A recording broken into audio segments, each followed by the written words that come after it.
Hello YouTube, in this video I'm going to show how to install native WhatsApp application for Windows 10. You can download the application from this web page. I will put a link to this page in the video description, whatsapp.com/download. Here you can download for Windows or Mac. Okay, after clicking this download for Windows button, there will be a setup like this. An application, this portable application. You can move this application to wherever you want. Double click on it and it will open a window. Here you can see the WhatsApp application with a QR code.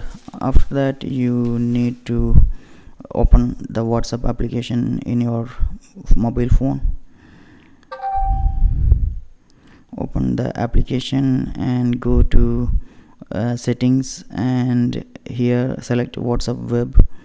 And if you already signed in to some other WhatsApp web or any other application, first you need to log out and again go to WhatsApp web and scan this QR code. As you can see, I successfully scanned the QR code and the WhatsApp is starting.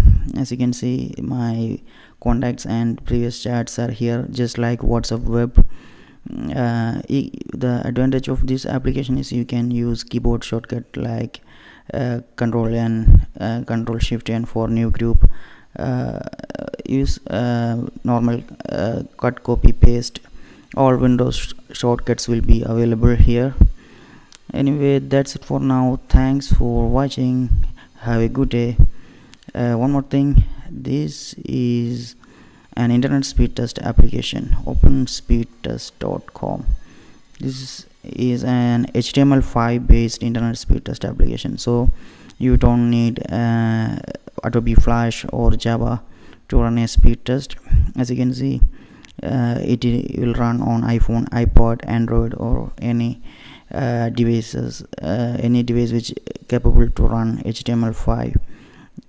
Take a look at this website. Anyway, that's it for now. Thanks for watching. Have a good day. This is Vishnu. Bye.